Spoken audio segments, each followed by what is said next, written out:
হবিগঞ্জের পৌর এলাকায় বিএনপি এবং জাতীয় নাগরিক পার্টি এনসিপি এর পাল্টাপাল্টি কর্মসূচিকে কেন্দ্র করে 144 ধারা জারি করেছে স্থানীয় প্রশাসন। বুধবার জেলা ম্যাজিস্ট্রেট ডক্টর জি.এম. সরফরাজ এই আদেশ দেন। পরবর্তী নির্দেশ না দেওয়া পর্যন্ত পৌর এলাকায় 5 বা ততোধিক ব্যক্তির জামায়াত, মিছিল, সমাবেশ, মাইকিং এবং শোভাযাত্রা নিষিদ্ধ করা হয়েছে। প্রশাসন জানায় একই সঙ্গে ও একই স্থানে এনসিপির বিক্ষোভ সমাবেশ ও বিএনপির প্রতিবাদ সমাবেশ ও অবস্থান কর্মসূচি থাকায় উত্তেজনা তৈরি হয়েছে। সংঘর্ষ এবং আইনশৃঙ্খলা পরিস্থিতির অবনতির আশঙ্কায় এই সিদ্ধান্ত নেওয়া হয়। এর আগে হবিগঞ্জে এনসিপির পদযাত্রা কর্মসূচিতে হামলার অভিযোগ তুলে সারা দেশে প্রতিবাদ কর্মসূচির ঘোষণা দেয় দলটি। এনসিপির দাবি, তাদের নেতাদের গাড়িবহরে হামলায় সাংবাদিক এবং দলীয় কর্মীরা আহত হয়েছেন। এই ঘটনায় পরিস্থিতি নিয়ন্ত্রণে রাখতে প্রশাসন অতিরিক্ত সতর্কতা গ্রহণ করেছে।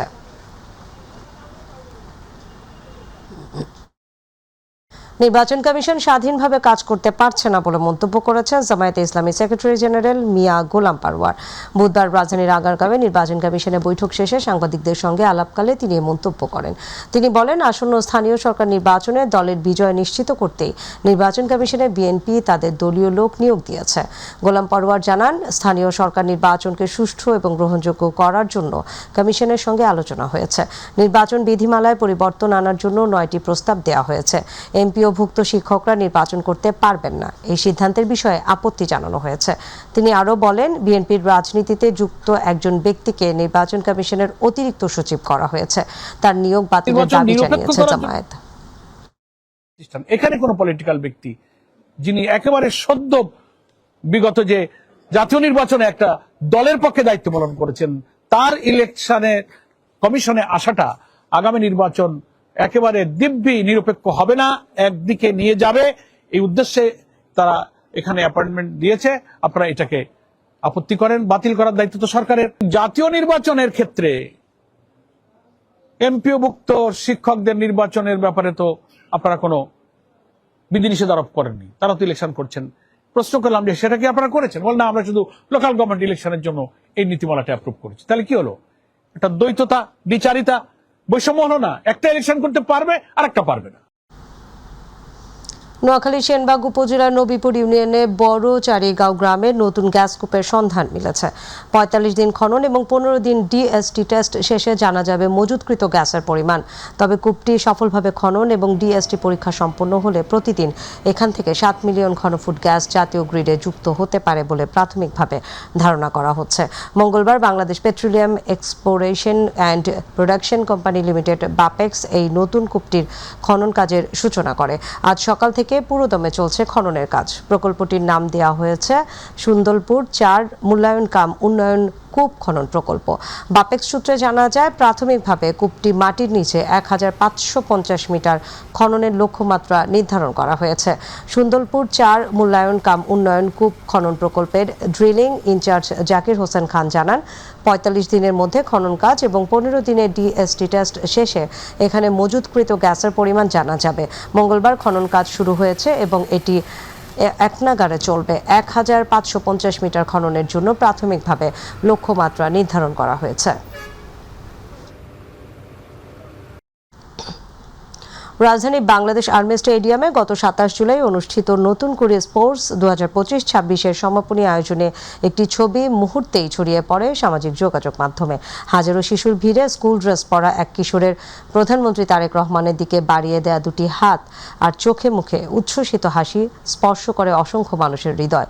সেই কিশোরের নাম তাহসিন আব্দুল্লাহ, কিন্তু ছবির হাসির আড়ালে লুকিয়েছিল এক গভীর বেদনার গল্প। 2025 সালের জুলাইয়ে উত্তরায় মাইলস্টোন স্কুলে যুদ্ধ বিমান বিধ্বস্ত হওয়ার মর্মান্তিক ঘটনায় তাহসিন হারিয়েছিল তার সবচেয়ে প্রিয় মানুষ বড় বোন তাসনিয়াকে। সেই দুর্ঘটনার পর বদলে যায় তাহসিন, কিন্তু আর্মি স্টেডিয়ামে অনুষ্ঠানে যেন দেখা মিলল অন্য এক তাহসিনের। সেই নির্মল হাসি আর উচ্ছ্বাস ক্যামেরাবন্দি হয়। পরবর্তীতে প্রধানমন্ত্রী তারেক রহমান ছবির সেই হাসি মাখা মুখটির পেছনে এক হৃদয় বিদারক পারিবারিক ইতিহাসের কথা জানতে পেরে অতিরিক্ত প্রেস সচিব আতিকুর রহমান রুমনকে তাহসিন এবং তার পরিবারের খোঁজ খবর নেওয়ার নির্দেশ দেন। এরই ধারাবাহিকতায় আজ বুধবার বাবা নাজমুল হককে নিয়ে প্রধানমন্ত্রীর সঙ্গে সৌজন্য সাক্ষাৎ করে তাহসিন। এই সময় প্রধানমন্ত্রী নিজের স্বাক্ষর করা একটি বাস্কেটবল এবং ড্রোন সেট উপহার হিসেবে তুলে দেন তাহসিনের হাতে।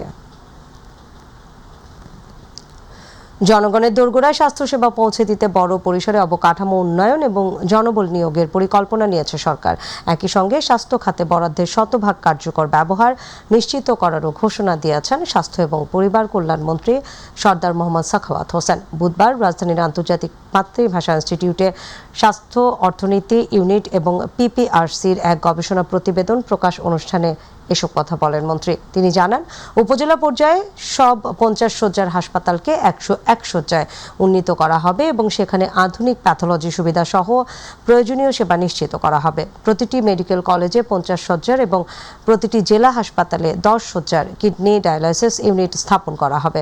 সারা দেশে 1 লাখ স্বাস্থ্যকর্মী নিয়োগের পাশাপাশি আগামী 3 মাসের মধ্যে উপজেলা এবং গ্রাম পর্যায়ে স্বাস্থ্যকর্মীরা বাড়ি বাড়ি গিয়ে ডায়াবেটিস সহ বিভিন্ন জটিল রোগ শনাক্তের কার্যক্রম শুরু করবেন বলেও জানান স্বাস্থ্যমন্ত্রী।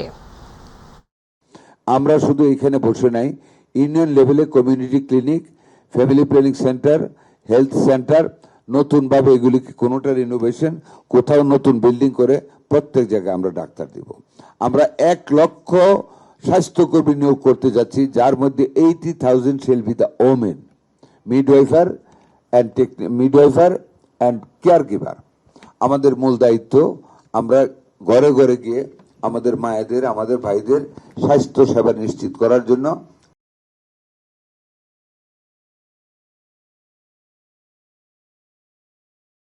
কক্ষ, সেখানে নেই কোনো অপারেশন থিয়েটার, নেই নিবন্ধিত চিকিৎসক, অথচ সেখানেই চলছে ডিএনসিসির মতো জটিল চিকিৎসা। রোগীর সঙ্গে দর কষাকষি, চিকিৎসার নামে অর্থ লেনদেন সবই ধরা পড়েছে গোপন ক্যামেরায়। অভিযোগ, সেই চিকিৎসার পর গুরুতর অসুস্থ হয়ে এখন হাসপাতালে জীবন মৃত্যুর সঙ্গে লড়ছেন এক নারী। কিভাবে এমন ঘটনা ঘটছে সরকারি প্রতিষ্ঠানের ভেতরে? প্রতিনিধি Shafiqul Islam Johnny report. Doctor নন, নেই এমবিবিএস কিংবা চিকিৎসা বিষয়ক কোনো ডিগ্রি, অথচ গর্ভবত হওয়া এক নারীর ডিএনসি করতে কত টাকা লাগবে তা নিয়েই চলছে দর কষাকষি।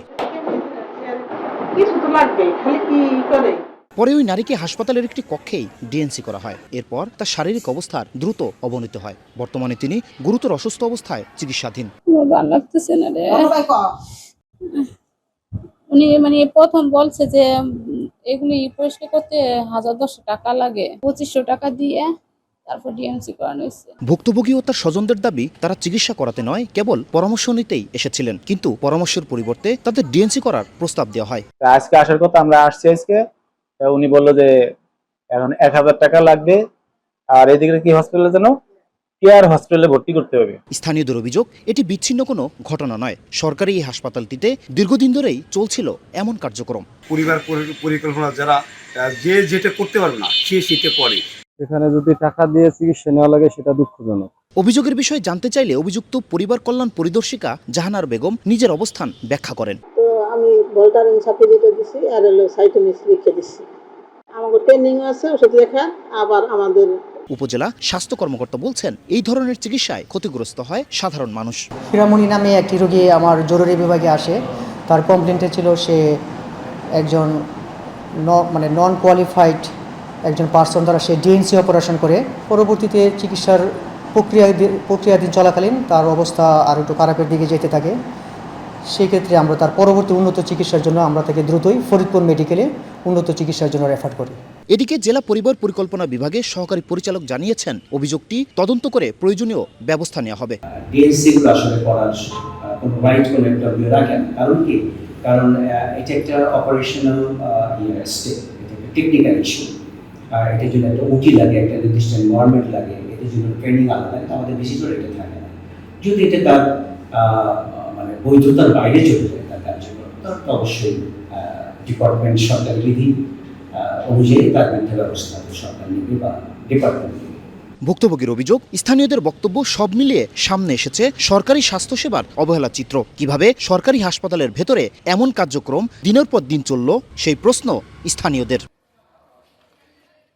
শফিকুল ইসলাম জনি, মাই টিভি, ফরিদপুর। এমপি হিসেবে ত্রয়োদশ জাতীয় সংসদ নির্বাচনে চট্টগ্রাম 2 আসনে বিএনপি প্রার্থী সরোয়ার আলমগীরের শপথ বৈধ। দায়িত্ব পালনে নিষেধাজ্ঞা চেয়ে আপিল কার্যতালিকা থেকে বাদ দিয়েছেন আপিল বিভাগ। এর ফলে এমপি হিসেবে তার দায়িত্ব পালনে বাধা নেই বলে জানিয়েছেন attorney general barrister Ruhul Kuddus কাজল।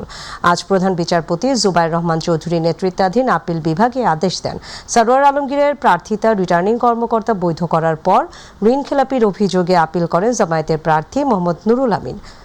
নির্বাচন কমিশন সরওয়ার আলমগীরের প্রার্থিতা বাতিল করে।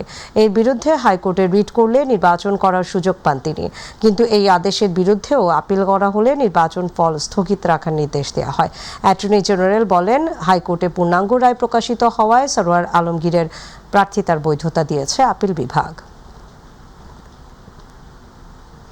আপিলটা সকালের দিকে যখন শুনানি হয় তখন জামাতের প্রার্থীর আপিলটি নামঞ্জুর করা হয়, অর্থাৎ জনাব সরওয়ার আলমগীর সাহেবের মনোনয়নপত্রটি বৈধ ঘোষণা করা হয়। দিনাজপুর পল্লী বিদ্যুৎ সমিতি ২ এর বিরুদ্ধে নানা অনিয়মের অভিযোগ দীর্ঘদিনের। সম্প্রতি প্রতিষ্ঠানের মাসিক স্টাফ সভার কার্য বিবরণীতে উঠে এসেছে ৯ কোটি টাকা লোকসানের এক চাঞ্চল্যকর তথ্য। পার্বতীপুরে বেশ কয়েকটি বিনিয়োগকারী প্রতিষ্ঠান থেকে প্রতি মাসে আদায় হচ্ছে মোটা অঙ্কের বিদ্যুৎ বিল, তারপরেও কেন বিপুল লোকসান? প্রতিনিধি আব্দুল্লাহ আল মামুনের অনুসন্ধানে থাকছে বিস্তারিত। ৬টি উপজেলা, ৪০টি ইউনিয়ন এবং ১,১৬০টি গ্রামে আলো ছড়াতে ১৯৯৩ সালে প্রতিষ্ঠা করা হয় দিনাজপুর পল্লী বিদ্যুৎ সমিতি ২। দিনাজপুর জেলার বিরামপুর উপজেলায় জয়নগর এলাকায় স্থাপন করা হয় প্রতিষ্ঠানের প্রধান কার্যালয়। সম্প্রতি প্রতিষ্ঠানের ৩৮৫তম মাসিক স্টাফ সভার কার্যবিবরণী হাতে আসে মাইটিভির হাতে, যেখানে দেখা যায় গেল এপ্রিল মাসে প্রতিষ্ঠানটির লোকসান হয়েছে ৯ কোটি টাকা। স্থানীয়দের দাবি, সম্প্রতি পার্বতীপুরে যুক্ত হয়েছে 4টি বড় শিল্প এবং বিদেশি বিনিয়োগকারী প্রতিষ্ঠান, যেখান থেকে প্রতি মাসে আদায় হচ্ছে মোটা অঙ্কের বিদ্যুৎ বিল। তারপরও কেন এই বিপুল লোকসান? এ বিষয়ে জানতে প্রতিষ্ঠানের প্রধান কার্যালয়ে গেলে শুরু হয় তথ্য সরবরাহের নামে হয়রানি। ৯ কোটি টাকা লস হয়েছে, এটা ধরেন আপনি যে বললেন, এটা কিসের ভিত্তিতে বলতেছেন? আমি আসলে কোথায় পাইছি এটা তো বড় কথা না, আসলে ঘটনা ঘটছে কিনা সেটা তো না, ঘটনা তো আসলে ঘটে নাই। এটা এক মাসে ৯ কোটি টাকা লোকসানের কারণ জানতে চাইলে বিষয়টি অস্বীকার করেন সভায় উপস্থাপন করা এই কর্মকর্তা। এখানে কিন্তু উল্লেখ করা আছে, দেখাতে হবে না, ঠিক আছে? হ্যাঁ, তা আসলে এই লসটা আসলে কিভাবে হলো একটু যদি বলতেন। বিষয়টি অবগত নন উল্লেখ করে দায়সারা বক্তব্য দেন ঊর্ধ্বতন এই কর্মকর্তা। কোনো অভিযোগ আমার জানা নেই, আমি পাই নাই আজ পর্যন্ত। এজি অডিটে তো এটা দেখার কথা না, তারপরে এরকম কোনো আমার জানা নেই।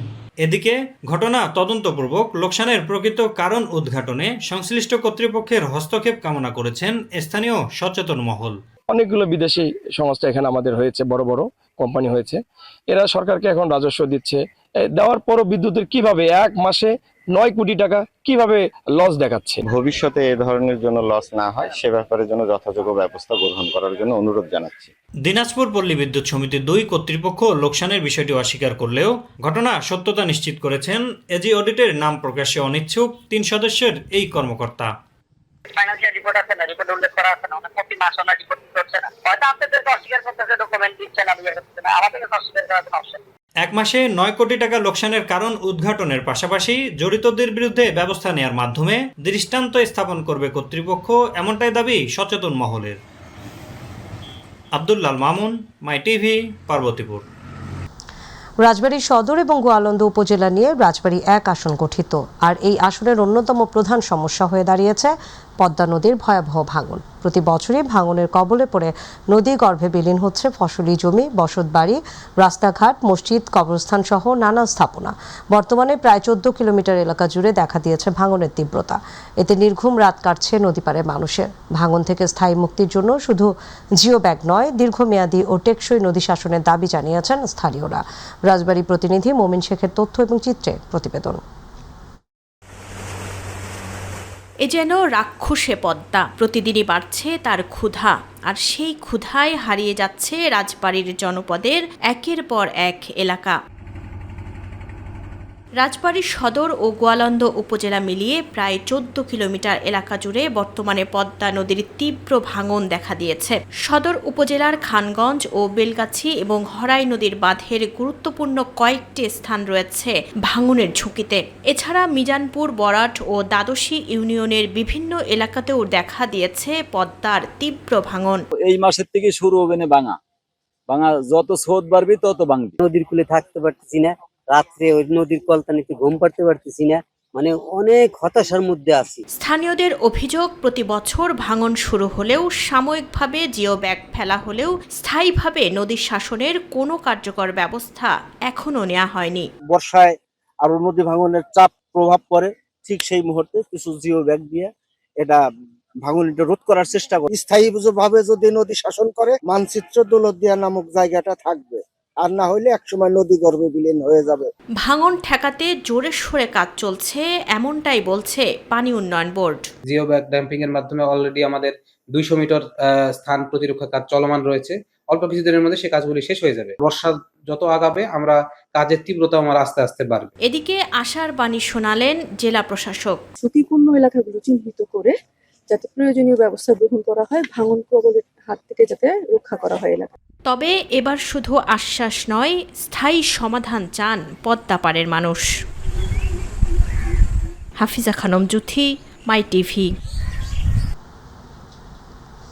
প্রায় 4 দশক ধরে ভোগ দখলে থাকা একটি সম্পত্তি রাজনৈতিক পট পরিবর্তনের সুযোগে জোরপূর্বক দখলের চেষ্টার অভিযোগ উঠেছে। ভুক্তভোগী পরিবারের দাবি, স্থানীয় প্রভাবশালীদের হুমকিতে তারা এখন নিরাপত্তাহীনতায় ভুগছেন। প্রশাসনের হস্তক্ষেপ চাইলেও সংশ্লিষ্ট রাজনৈতিক নেতাদের দাবি, দলের নাম ভাঙিয়ে কোনো ধরনের জবরদখল সমর্থন করে না তারা। সহকর্মী আরিফ হোসেন লিটনের রিপোর্ট, জানাচ্ছেন তামান্না সাদিকা।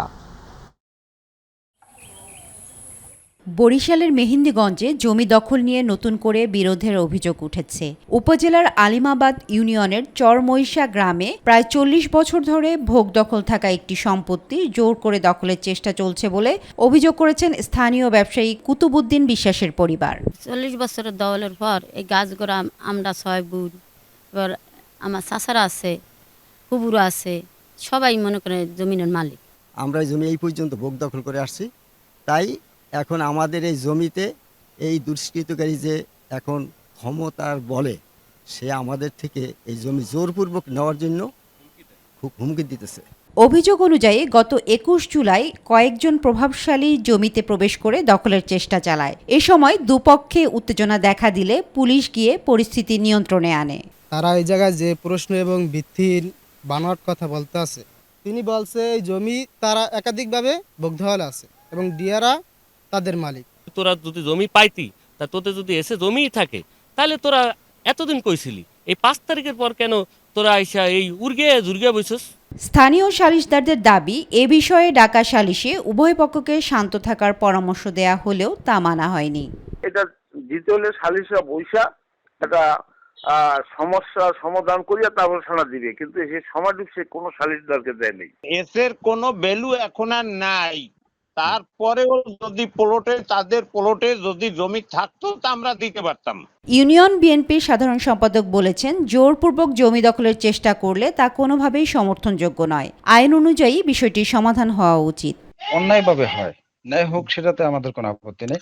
অন্যায়ভাবে কারোর জমি দখল করা, চাঁদাবাজি করা বা কোনো বিষয়ে আমাদের বিএনপি সমর্থন করে না। আমরা এই ধরনের কোনো অভিযোগ পাইতে চাই না। সাধারণ মানুষের কাছ থেকে এই ধরনের কোনো অভিযোগ মানিয়ে নেওয়া যাবে না। পুলিশ বলেছেন, দুপক্ষ থেকে অভিযোগ পাওয়া গিয়েছে, তদন্ত করে প্রয়োজনীয় আইনগত ব্যবস্থা নেওয়া হবে। আমরা উভয় পক্ষকেই বলছি বিজ্ঞ আদালতের মধ্যে জমি জমার স্থায়ী সমাধানের জন্য। তারপরে ওই যে বাহাউদ্দিন একটা অভিযোগ করেছেন, আমরা ওই অভিযোগের বিষয়ে তদন্ত সাপেক্ষে আইনি ব্যবস্থা গ্রহণ করব। প্রশাসনের নিরপেক্ষ তদন্তের মাধ্যমে প্রকৃত মালিকের অধিকার নিশ্চিত হবে। তামান্না সাদিকা, মাই টিভি।